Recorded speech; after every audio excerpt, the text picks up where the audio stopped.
Happy 2023. You are listening to At the Round Table with Mammy. Yes, we are live in studio this morning. And we want to thank our sponsor, Guarantee Rate Mortgage Company. For all your mortgage needs, give branch manager Cora Holbrook a call at area code 781-342-0252. Excuse me. Guaranteed Mortgage is located at 75 State Street in downtown Boston, Mass. Guarantee Rate Mortgage Company. Guaranteed to exceed your expectations. Yes, folks, you are listening to a live broadcast of At the Round Table with Mamlil. I'm your host, Larry Ellison. If you don't recognize that gentleman to my right there, that is Dr. Bradley, a.k.a. Bob Vila. Yeah, bro. So if you have any projects around the house, give the doctor a call. He has been building. I'm back, new man. kitchen. I'm back. It's done. It's great to see you, my brother. It's better to be seen than viewed, bro. Oh, yes. It's better to be seen than viewed. God is true. good. Man, it was task. I do apologize for having to leave you here all alone, man. But we had no kitchen. I mean, I had to break it down to the studs, as they say in the business. I heard you were quite a stud. Okay, Larry. All right, man, no, none of that. I'm over 60. You know what I mean? Let me cut it out. They got bills for that. No app, but bills. And I like the new beats. Yeah. My youngest girl. The tree Yeah. My youngest girl. Wow. I lost my bowl. So I think someone went in my car and just took them. Yeah. And I was complaining about not having my earphones and you got an upgrade. Yeah, my young girl, the youngest one that came over here did the show. She actually went into her funds and said, "Hey, here, pops, here you go." You know? See, because you're a great dad. I try to do what I can do, brother. You're great. No, listen, you're being modest in that regard. Because I know you know people don't come into a blended family and take it on the way that you did. So kudos. You should be commended. Like I said, it's all a blessing, brother. It's all a blessing. When you do it correctly, brother. I'm telling you, when God gives you these babies. It's a blessing. It's a loan, but it's a blessing. Right, but it's a loan. But see, the loan has to be repaid, right? Yes, sir. And that's what I'm saying in that regard, right? They're saying we didn't forget. Sometimes we think, kids, and not everyone, not all of them appreciate it, right? Yeah. But I can tell you, just because their mom, Erica, I know I'm not surprised that they see this and they're thankful, right? Because I'm sure she's instilled to them that you didn't have to do all you did. You did it out of love. And you didn't see them any different than your biological. No.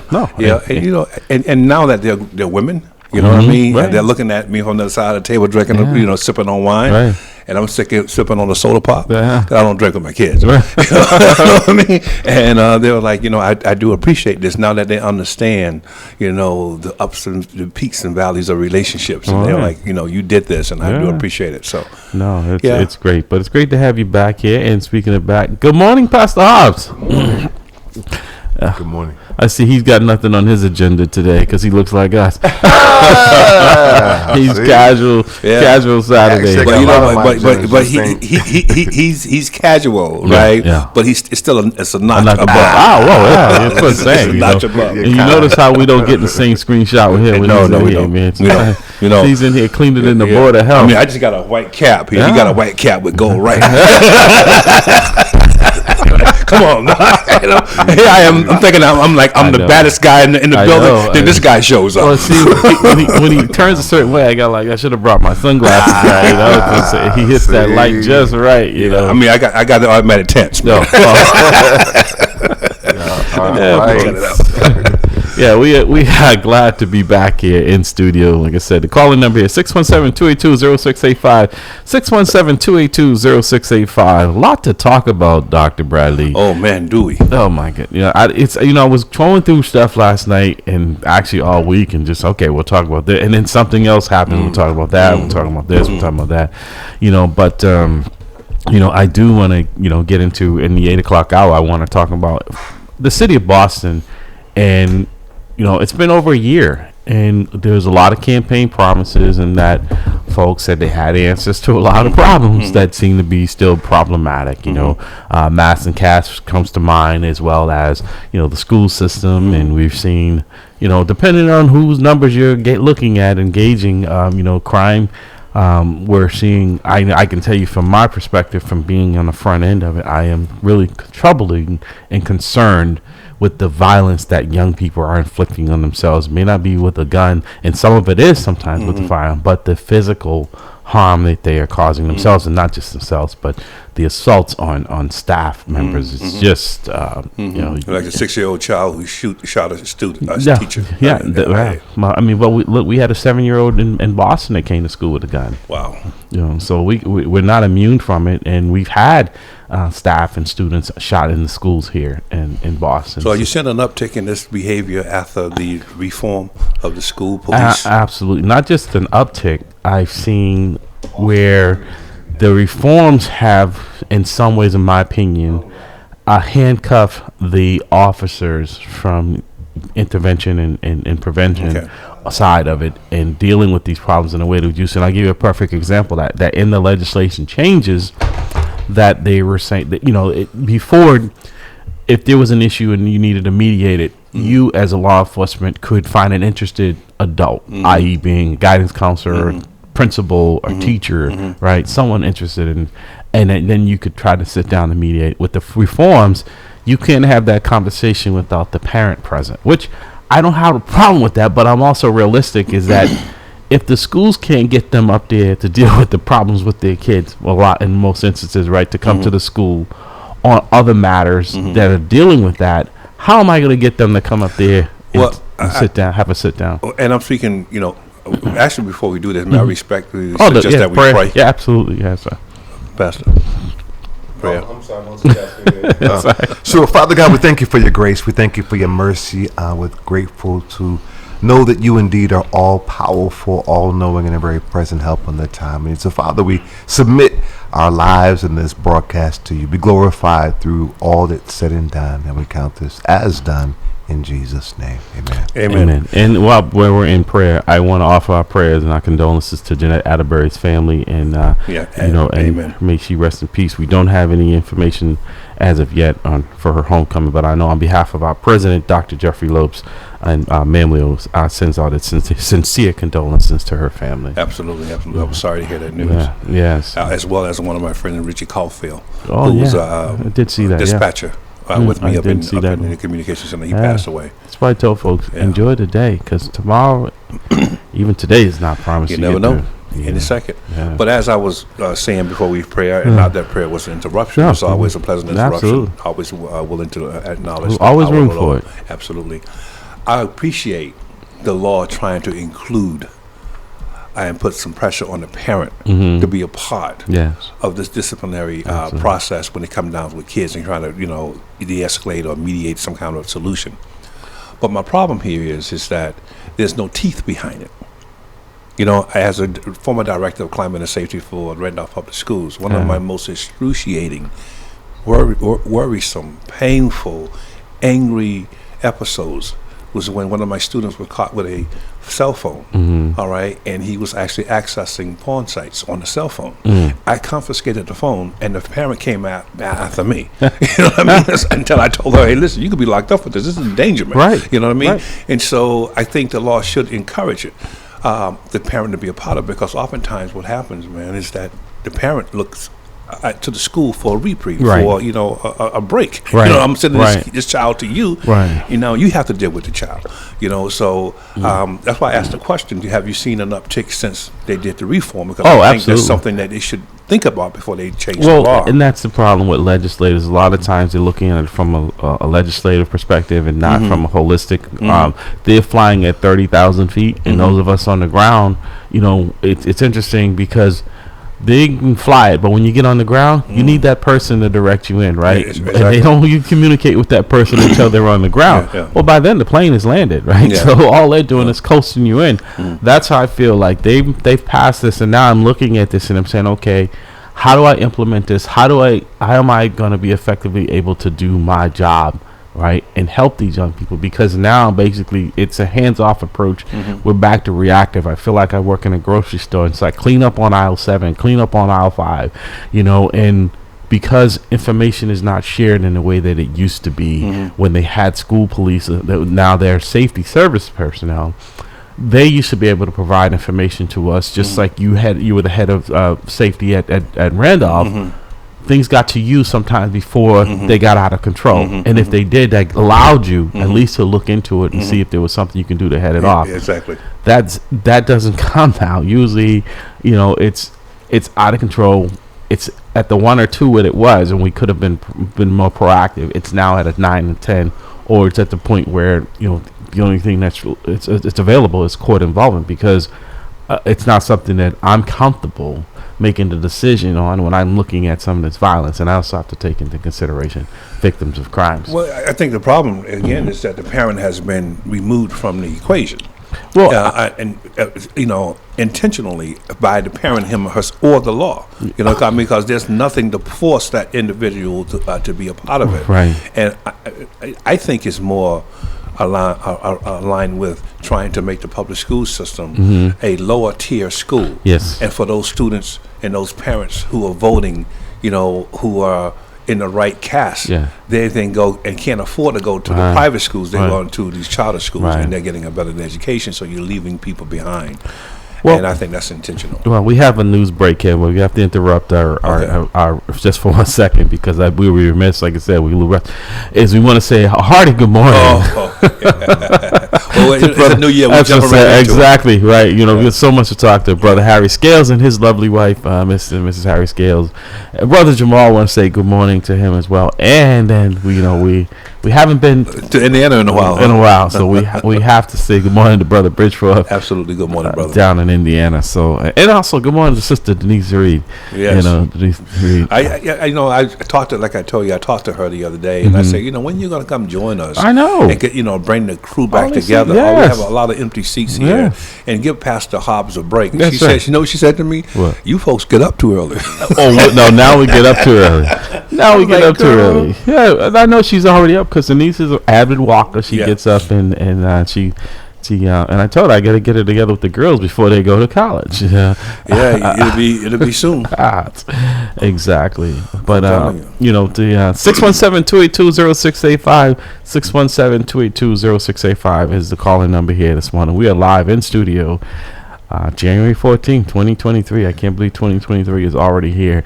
But back to what we're saying, Dr. Brett. You're saying it's.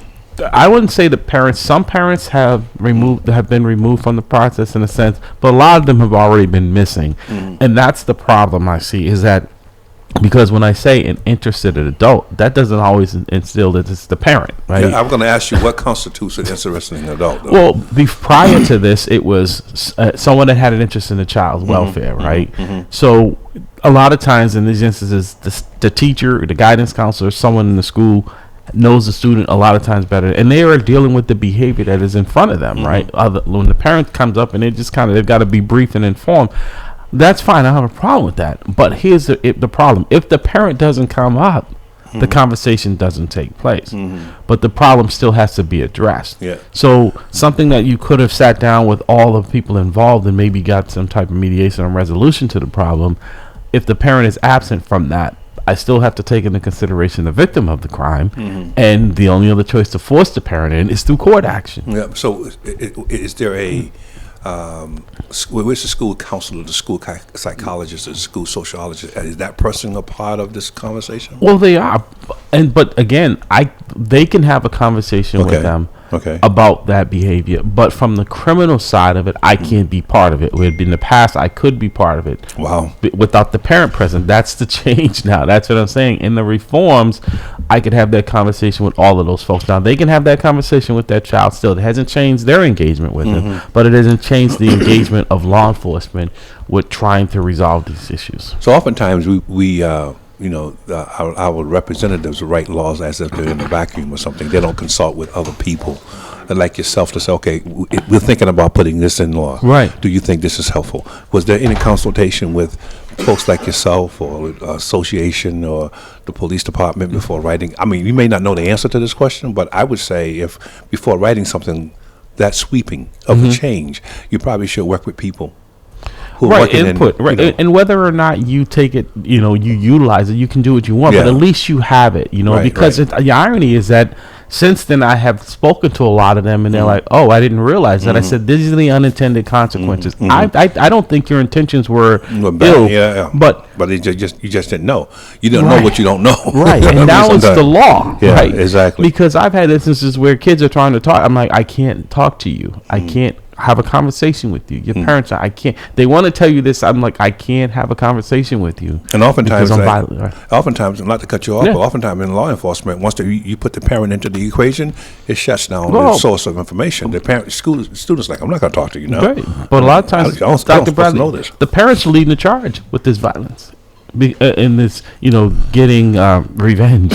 That was going to be my next question. Is oftentimes when again, as a director of climate and safety, my experience there at Randolph, there was always an undercurrent issue. The kid was behaving in such a way that was a manifestation of another problem, social problem that was happening either in the neighborhood or in the house, or among siblings. That's why it's important not only to have the parent, but to have a team of individuals, including law enforcement, to sit down and kind of work through what are the problem? What are the undercurrent issues causing this behavior? Well, and before we take this call, Dr. Bradley, the other alarming piece is that I've seen this year not just assault on students and staff, but attacking police officers. That these young people have gotten into their mind that no one tells them what to do, right? Some of them, and that even law enforcement is not. I mean, the other day, a young girl attacked a female out and pulled a big patch of her hair out of her head.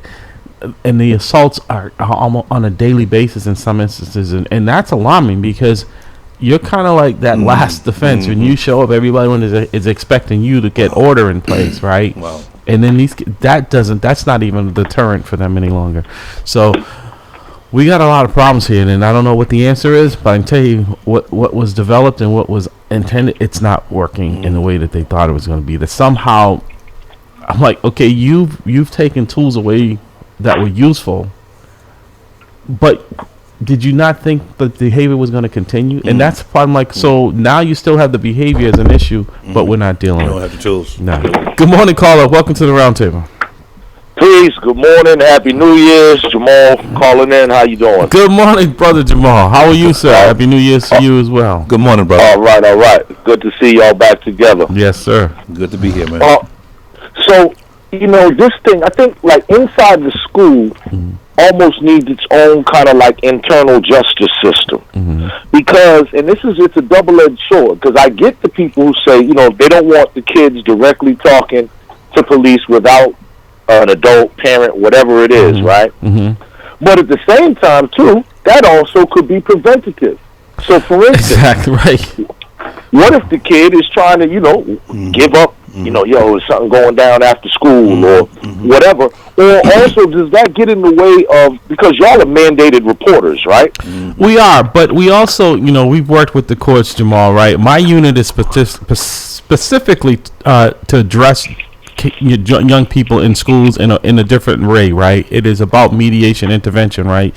So a lot of times, what even if they tell us that something that's crime, it's very unlikely unless it's something of and usually if we start to engage them, 99.9% of the time we're not looking for it from a criminal aspect, for a criminal response to it. We're looking to try to get to solve the problem, right, and then turn it back over to the school. So that's the misconception that But that's what I'm saying. So if you're prevented from having private conversations with these kids, right? How does it look? What if a kid's telling you, "Hey, Officer Larry, Uncle Joe is touching me at home, or beating me senseless every Thursday, or I know you guys caught me with weed last week, right? But that was my mother's weed, right? Or whatever the thing is, right? And in some instances they can, like I said, if they're a victim of a crime, they can have a conversation with us. But if they're part of what's going on, we can't engage them. And see, here's the thing: when Jamal, to your point, is that we could be helpful in kids 11 and under, right? Because with the changes in the law, even if they told me they just murdered 30 people, they can't be held criminally responsible, right? Yeah. But it doesn't mean that we can't help.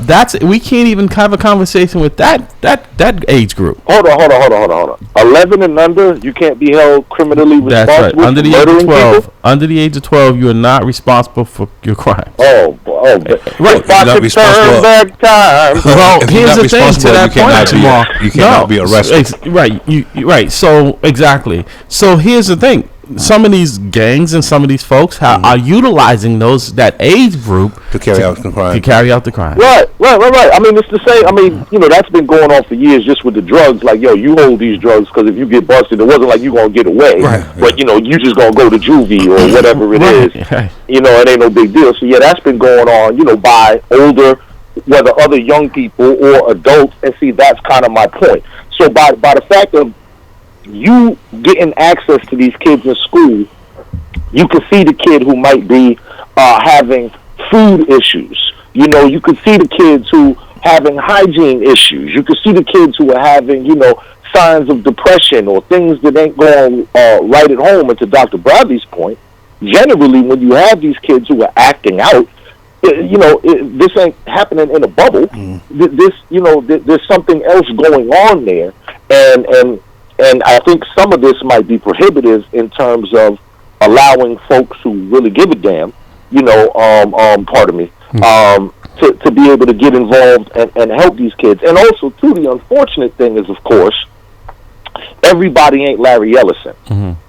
So when people are talking about police in schools, while it's great that you and your team might be doing the right thing and really care about the kids and all that, unfortunately, everybody in every school ain't like that. And so when people make this legislation, they are reacting off of the worst case scenario, right, as opposed to what happens most commonly every day. No, and you're right on target, Jamal. This is why I always enjoy having these conversations with people like yourself, because like when I ask them, well, what is it that we've been doing that you're saying needs to really be changed? And then they come up with, well, George Floyd. I'm like, okay, you're equating Minnesota to here. We have had effective tools and measures to work productively, right, with young people, right? Mm-hmm. So this pipeline to prison that you've talked about, you claim that we were creating, I'm seeing more of that possibility now with the reprograms and the approach that we were taking being removed from the process,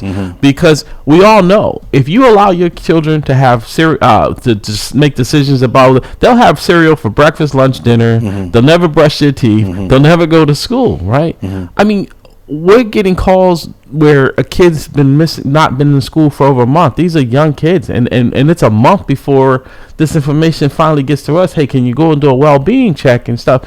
Where normally, because they got to go through all this bureaucracy before they can reach out to us, someone from the school, if that child hadn't been in school 2 or 3 days, would have reached out to us and said, hey, Willie hasn't been in school for... Yeah, oftentimes, I'm going back to my experience again, oftentimes the school is the very first point of contact and the very first point where, absenteeism is an indication that something's happening in the home and that someone needs to get out there, and deal with that situation. But it sounds like to me that the law that was on the books was ill-conceived, ill-informed. It was rushed by individuals who did not understand the whole scope of the problem. Because there should have been a conversation between folks like yourself. But I do hear what Jamal is saying.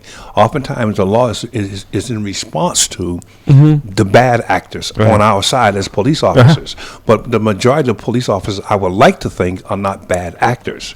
But we respond to those things like the George Floyd, and we paint the entire community with that brush. So my question is, what do we do about it? Well, that's the thing. It's it's always not easy to unring the bell. And Jamal, you know this as well. Is that one thing about laws? Like we have laws on the books. For instance, it's still there, right? Yeah. Going back to you went through the academy just like laws. I did, right? Blue laws. But not just the blue laws. But this, I was looking. There's a law that says you still can't have a horse on the second floor. It's still on the books, right? This is because back in the day when people had horses, they get drunk and they take their horse up to the second floor, right? And I'm like, why would this law still be on the book, right? It's never been repealed. It's never been repealed, right? Paul Revere is not like what? Right. Like, what the hey? Oh my God! But that's what I'm saying. I'm looking at some of these antiquated laws. Like, why? Well, we just leave it there in case what? Somebody has a horse on the second floor. Not for nothing that you say that. Diane Wilkerson brought this up to me some years ago, and I don't know if it ever got corrected or not. But, there's a law that a Native American cannot be in downtown Boston after sundown. It may probably still be on the books because most legislators, Jamal, they don't go backwards, they go forward, right? So a lot of them don't know what laws preceded them, right?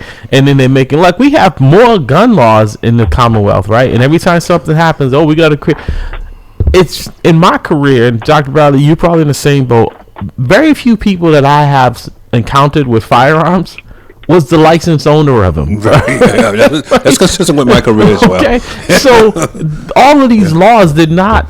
They knew that was a consequence if they got caught with it, right? But they were willing to take that risk. Yep. But it's not law-abiding people that are usually the problem. Are using the guns. Is the ones who actually the ones who ignore the law. Yeah. So you can make up as many laws as you want, and if the consequences aren't severe enough, people just ignore it. Also, too, kids. Most kids, their first contact with drugs or guns is from the home. Either mom, dad, mom's new boyfriend, Uncle Freddie, what have you, or their older cousin or what have you. Hey, look what I found. Yo, look at this. And they got a gun or what have you. So, at least in my experience, that's how it happens. And then as they get older, then, your little group got a friend. There might be a community gun or whatever. And see, a lot of this type of stuff, that's what's really crazy to me. The availability of, as you guys both know guns. Some of these guns, we see that the BPD takes off the street. Some of them, remember at the time I made a joke with Dr. Bradley, some of them look like some old relic from the Wild Wild West, right?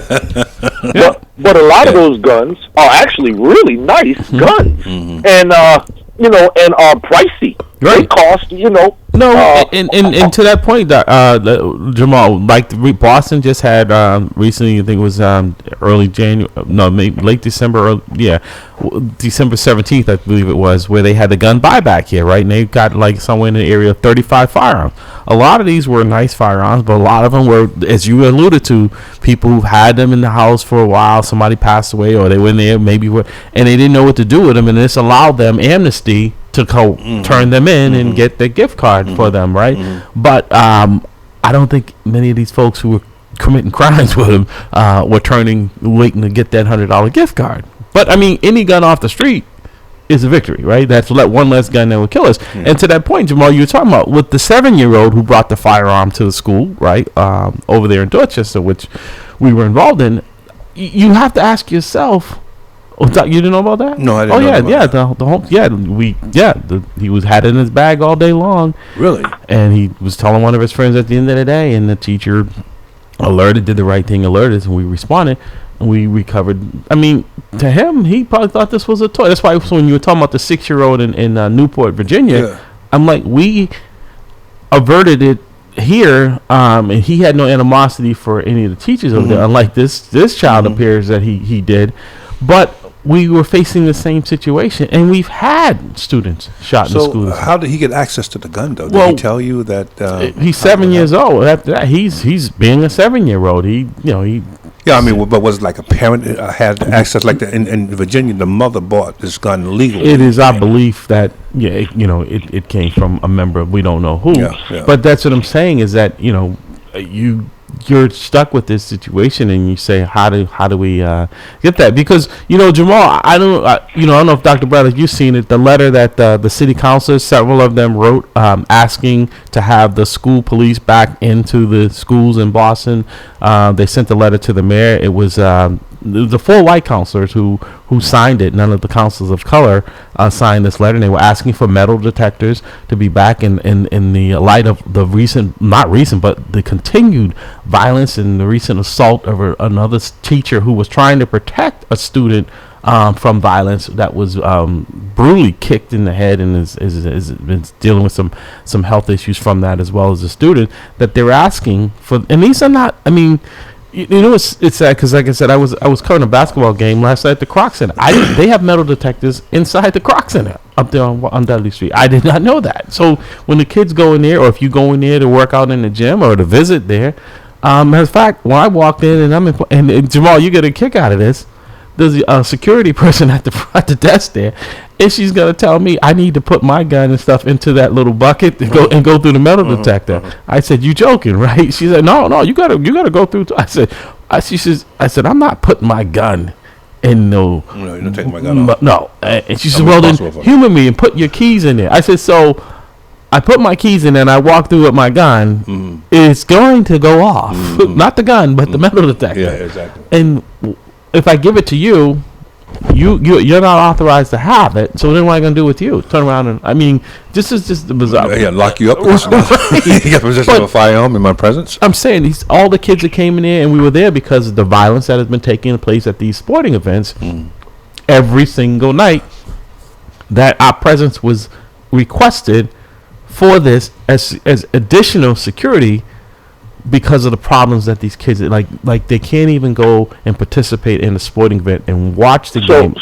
Yeah, good. So unfortunately, that was a big point of contention when the Croc thing came into the neighborhood. Of course, the Croc family, gazillionaires, McDonald's money and all that. And when they came into this neighborhood, they made all these promises and so on and so forth. They erected the metal detectors. Many in the community were very insulted by that for a couple of reasons. You've never seen a metal detector at a Y or a boys club, and it just seemed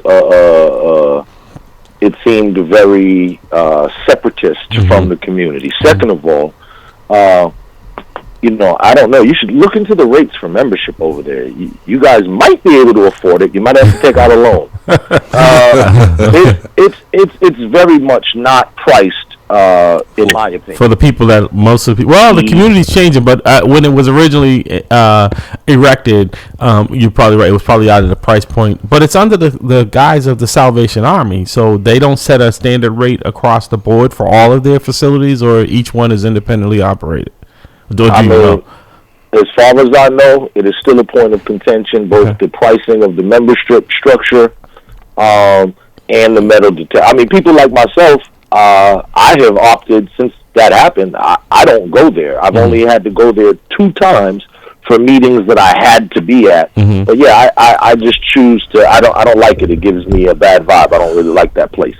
So that's just me. And once again, that might be more about the Croc family, you know what I mean, and once again, McMoney and all these type of things. That's a whole nother sticky wicket. Yeah.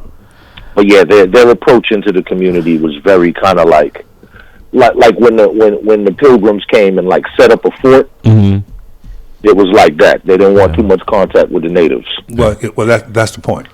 So they're using economics to avoid contact with the natives, and they keep the natives to create that wall. Right. Well, if you can afford to pay there, you're probably not going to be a problem. Exactly. Right? So if you can afford the money, then you're not coming there with your gun. Right. And we're going to make sure that the other idiots don't come with the gun. That's basically what they're saying. They don't want you to do it. But my point here, I want to go back to the schools, because I think that's a larger. Well, it's not a larger issue. It's also an issue as well. How does education happen in that kind of environment? So I'm glad you brought that up, and it's not a lot of learning. Why do you think the state was thinking of taking over Boston Public Schools, right? Because it wasn't, and this has only exacerbated the problem, right? Because I know that the kids who are not going to school because they're in fear of going to school, right? And the parents who are afraid to have their children, and then a lot of them whose children have been assaulted, that they don't want to put their kids back into this environment, right? So there's not a whole lot of learning going on, unfortunately. I tell them, if you don't provide a safe environment, that's why I want to go back to you for a second, Jamal and Dr. Brown. I want to get your opinion. I know you haven't had an opportunity to see the letter, so you're at a little disadvantage of that, but just the context of the city councils, the 4 city councils, and it's very glaring that the 4 who signed on were all the city councils not of color, and not one of them of color signed on. But not only that, they were objectionable to the city councilors that sent this letter in. I was not McCarthy. Oh God, Murphy, Flaherty, Flynn, same milk, but and I forget the fourth signature on there. But they were saying that, the violence, they would like to see the metal detectors back installed in the schools, right? Mm-hmm. That these were, and also the school police in their prior form back in the buildings as well. They're not armed. They have them but they have no police power. So realistically, they were a valuable resource for information, and also when there needed to be some instantaneous response to a matter inside the building. None of the city councils of color signed on to that letter, but they didn't offer any opposing view other than we just don't want, what is it that you're doing as a solution to this violence? So Jamal, I mean, one, what do you think about the letter? Do you think that these requests that they were asking are unreasonable? And the fact that I don't see any solution on the other side except we just don't want police involvement with our kids from the city councils of color. So it's unfortunate that this issue has become so polarized, yeah. and what is even happening on the city council, where everything is really defined in racial terms and along racial lines. All the black people, people of color, vote for new sidewalks in the black community, and all the white councilors don't. All the white councilors vote for new parks in South Boston, and all the black councilors don't. Yeah. It's such a thing, and it's crazy because, these are not or should not be racial issues. Right. But just talking strategy, the fact that it was only proposed, if I was one of those 4 white councilors and I knew that we were going to be alone in making this request, I would have left it alone or made it a private request, because now publicly it looks like the white councilors are asking for more police in schools. Right. So what they've done is they've just drummed up the opposition for that, because now there's going to be many in the community who are like, whoa, when there could have been a chance to have a reasonable discussion about metal detectors and public safety in school. Now, the other side to it, once again, as a bad kid who went to UMANA back in the day, we had metal detectors in some places. I mean, there were other doors that didn't have metal detectors. And you had to know who secure. It's like being in prison. You know what CO is on when and where they're at, and da-da-da-da. And, we had our ways. But we got the drugs and guns in anyway, or we stashed it outside. And, by that time in high school, we had cars and stuff like that. So we could leave it in the car or whatever. So, there's always going to be a way around it. We're never going to get to 100% safety and security. Right. But we should make it more difficult. I was going to just say that if I were one of the white counselors, which I'm far from, I would have actually reached out to one of the black counselors and said, what can we do to come together on this issue? That's the first thing. I don't know if that happened. I'm at a disadvantage here. Right. But that would have won, because I think Jamal is right on the fact that it looks like now it's this polarized issue. Well, not looks like that, but Jamal's point, and to your point, Doctor, that's exactly what it is. So it's like after a while, and I'm not defending them, but Jamal, he just explained it. When you get to the point where if you say it's green, they're going to say it's red, and everything is contentious. I've seen these city council hearings, and clearly the divide is there. And if one is in support of it, the other is. Except the only time I've seen them unanimous in anything is when they voted for their pay raise. Other than that, in that kind of environment, though, where's progress? There is, you know what I mean. What you have is still, it's the next stagnation here. You don't have any kind of movement. But to go back to the problem, our kids, it's our kids who are getting hurt. Right. It's our kids who are going into other sections of life, right, other arenas in life, and can't compete. But also, in a world marketplace, right, all right? So the issue here is that what do we do for our kids? Now, as an individual who's sitting back, a law enforcement officer, I'm saying to myself, well, are the white folks more concerned about my kids than my black people? Well, I think in this instance they're dealing with, because I see it from the same lens as those counselors. I see it from a realistic, and as Jamal said as well, is that it's not a. People say, well, it doesn't solve. No one said it was a cure for it, but it is not a deterrent. And I give you a perfect example, because the incident, the shooting at the Burke High School, and from that would have been a lot more had those metal detectors not been up that day. The likelihood is that would have taken place inside that building. That, from what I can say, because it's still an active evidence that I have, is that those metal detectors were a deterrent from that weapon getting inside that building, which could have been much more pernicious and dangerous to everyone. That's right, exactly. Not that because it happened outside it makes it any better, but I'm saying is that travesty inside that confined area most likely would have been a lot worse than it was. So I mean, to act like nothing's going to be done, and that's why I said is that the other side is offering nothing other than we don't want these folks dealing with our kids. We don't law enforcement. But the irony is that their behavior still has them to engage. I told them, then the city council should have them dial 311 instead of 911 when they're attacking folks at the schools and all this. And I'm not saying I say that's our job, but they what are we supposed to do? And then they're not only they're attacking law enforcement officers when they respond to these incidents as well. But and as a former police officer, I don't mean any ill intent here, but the law enforcement officer, like you and I, and we all got ours. Right. What about the child that's sitting in that classroom, trying to learn algebra or geometry or all these other, what about the individual who now thinks like, I can't learn this because I gotta worry about tangling with Bubba, when I come out of the school, or there's just a shooting, I don't want to go to the school.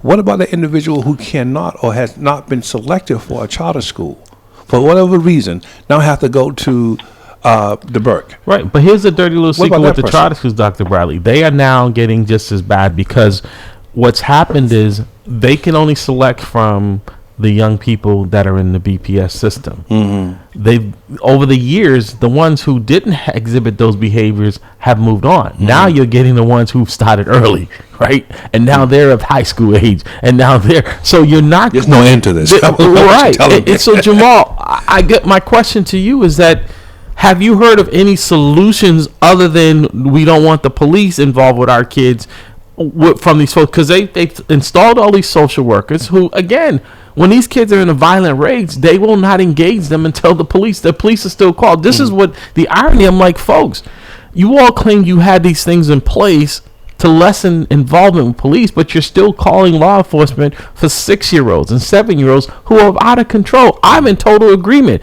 I've had to push back on folks and say, wait a minute.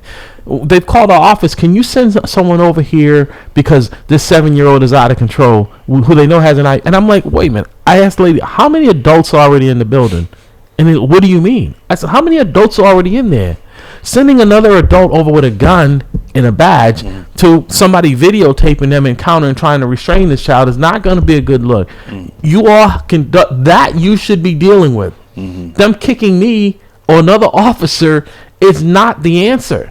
When you have adults there and you guys have been trained to deal with this, but no one wants to touch it. So Jamal, have you heard any solutions from from those city councilors who don't want police, don't want metal, don't want this intervention they claim in these kids' lives? Have you seen any solutions offered up by the other side to deal with this problem? No, I can't speak to any. I mean, but certainly you should invite them on your show, and they could speak for themselves. But all I know is from the police reform that I've dealt with over the years, is like I said in the beginning. I believe that the school system needs to have its own internal justice system. When I was a kid, there was actually Boston School Police, and like to my other point, some of them was cool, and some of them were jerks. But it was actual Boston School Police. They had their own cruisers, like Boston Housing Police or whatever. That's back in the day before all the consolidation of all the police forces. But I don't mind the model like that. What concerns me more is the people who will be filling those jobs. So if you would take a job as a school police officer, I do think in that effect you would have to, be a youth officer, if you will, and have that skill set that knows, okay, I'm not dealing with the vice squad here. Right. I'm dealing with kids, to have that level of training and all that type of thing. And I would like to see something expanded, but unfortunately, it's never thoroughly thought out. Everybody who is opposed to it really doesn't know anything about it. Right. They've never studied it. Right. It's a phenomenon. It's its own area of policing. Right, and to that point, Jamal, you're right on target. Is that my unit goes through extensive training, not just the training that everyone else, but we have training that we deal with during the year, and we have to go through every year. It's probably about 3 or 4 weeks in total of different trainings that we go through that deal with just young people. It is directed for the population that we deal with, that other officers that don't. And the sad part is that even prior to them removing them from the schools, and we've always said that we thought that the school police should be also, they're the ones in the building. We've had more training to deal, and we're not inside the building. That's the other thing. They were like, we want the police side of the building. I'm like, we've never had a footprint in the building. We've never been in the building. Our office is inside one of the schools, but it's on the administrative side. So you've always had what you want as it relates to BPD, not having a physical presence, but we've gone above and beyond in the training because we didn't operate in the same way. We realistically didn't need that training because we can respond to calls without having the adequate training that we've had. But we felt like because we engage this population, we'll go above and beyond with the SRO training, that the school resource officer training that everyone else is participating in who have a footprint in the building. But also, Jamal, I wanted to, because you served on the advisory board of the OPAT, right? Office of Police Accountability and Transparency. I believe that's what the acronym is. No. That's we created. That. Oh, you created. I was right. Okay, yes, you created that.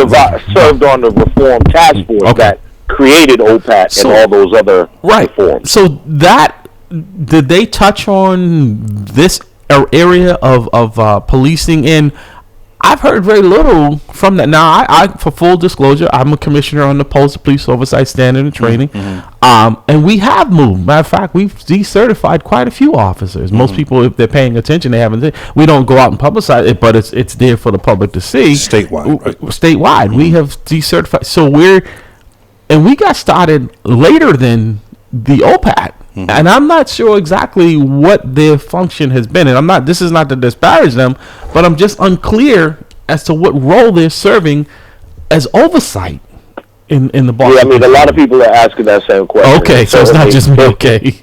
It is not all, without being super critical, it hasn't played out the way, that we intended it or envisioned it. Now, obviously, too, there's been some challenges because, this came in under Walsh, then we had Janey, then we got Wu, so there was a lot of transition there. And then, of course, as with anything, starting a new department, had to get where the funding is coming from, get it staffed, and all that type of stuff. So all of that is, I think most of it is in place now. But, yeah, certainly it hasn't moved at the pace or nor with the intensity that at least I intended, when I came up with this genius idea along with Tanisha Sullivan, that we came up with such a sexy acronym that sucked all the air out the room, and everybody thinks that all the reform is just OPAT. OPAT was just one of 33 points of reform that we developed with the task force, all my good people on there. And let me just say this, though, too, to Dr. Bradley's point, because he was asking about how do these kids learn in an environment like this, right? Speaking to my thing, as a kid who went to private schools and all this type of thing, as a kid, and METCO and all this type of thing, but I was a bad kid, if you can't tell.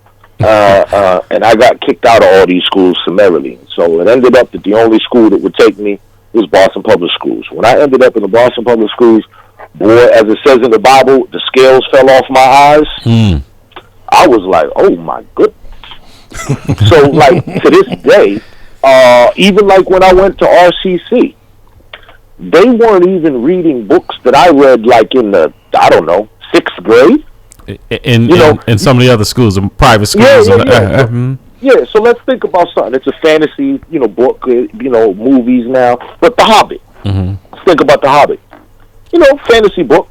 But that thing is yay thick, man. Now, that's a thick book with a lot of words, and then of course J.R.R. Tolkien, one of the great writers, and da-da-da-da. But reading something like that at a young age, that's a thick book. When I was in college, there were no thick books like that. Everything was some little skinny little paperback. And, so me, and particularly when I got into my black stuff and I started reading, oh, my God, the destruction of black civilization and, blah, blah, blah, blah. I really was at another level.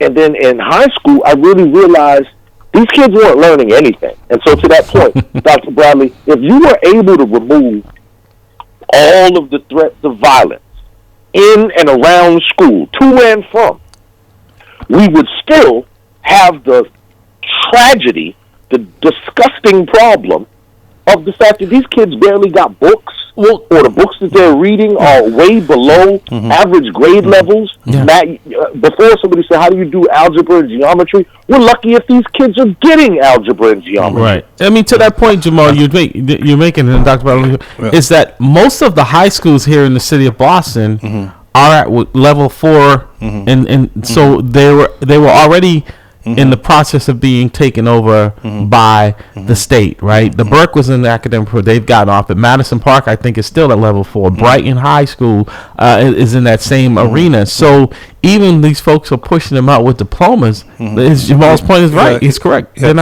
It's a social thing. I understand that. And I think that the violence provides an excuse for people who are not doing their job. Teaching, it provides an excuse for the ineptitude, so you're hiding behind the violence. I understand that there's two separate issues here. I understand the quality of education, which is how I'm reading Jamal. The quality itself is not there. But you take that and put that on top, put violence on top of that, you're giving the administrators, the teachers, but here's the thing, right? To the violence piece of it, right? Because I was a product of busing, right? And it was probably no more violent time in the schools than busing, right? Yeah. When it was racial violence. I think I probably got a better education under those circumstances. Yeah, but the quality of education back there then was, I would argue, was better than it is today. And that's what I'm talking about. Okay. The quality itself was better, because when I went through high school, I was at Archbishop Williams, and at Archbishop Williams it was a Catholic conference. I was there because I was a decent basketball player, but the level of education, the quality of books and the articles and reading them and breaking them down and writing scholarly papers. I was doing that stuff in high school. I never heard of that when I was at the Oliver Wendell Holmes or any other. But to Jamal's point, and I think because he had a lens on both perspectives, right? Is that what he was getting prior to coming into BPS? When he came to BPS, he could have set up on his feet and cruise through because he had already miles ahead with that. We have to get our kids up at 5 o'clock in the morning to get them to go to Metco. Why don't we? And we're paying. Yeah, I got it. Right. But the issue here is that I'm saying that there's two separate pieces here, because I don't think you can begin to deal with the quality as much as you can when you're dealing with the violence. I agree. Violence, I think most people will back off and say, wait, this is too violent. And I think the child, what I meant by how to tell the child learn, because even if there's a minute level of quality, he can't tap into it because of the violence. Well, I think because your point is well taken, because when you guys are saying what you're saying, I think about our exam schools and we don't have the violence that exactly. I was on a regular basis, right? At the Latin Academy, the O'Brien, we have things that flare up in Latin, right? We don't have much involvement with law enforcement because the problems aren't there. Like I said, we don't go looking for problems; we respond to them, right? And so when you say that, I'm like, wow, okay. I'm thinking of with schools that don't have that level of violence, right? And learning. And a perfect example of at one point, Dr. Bradley Jamal, the Burke was a violent school, and it's unfortunately it's trending back that way. But it had kind of been a turnaround. Dr. Mack, who was there at the principal at the time, I think she did a fantastic job. Her and her staff. They got that school turned around, and the Burke became a very good school. Go ahead, Jamal. And now watch that, and see how that goes hand in hand as the yin and yang. So we know that everybody says, what are deterrents mainly to like poverty and violence? Education. Right. Exactly. Right. Okay, so now if the violence is preventing you from getting the education, right? Then you never go and get to be nonviolent. Right. And so now it's no mystery that now we see the most violent occurs at the schools with the least education, right? Yes. And as you just said, Miss Mack, shout out to her because she's a dynamite woman, and God bless her. I know she went through a family tragedy. God bless her. I hope everything is well. But you see, when she came in, like one of that old movie with Morgan Freeman came in, Lean on Me. Yes. She came in and took this school that was in trouble. Yes. Came in and instituted some discipline and some elbow grease. Yep. Right. Got it back up and running. Now the academics and the education went up. Yes. And the violence went down. That's right. But also she amazing.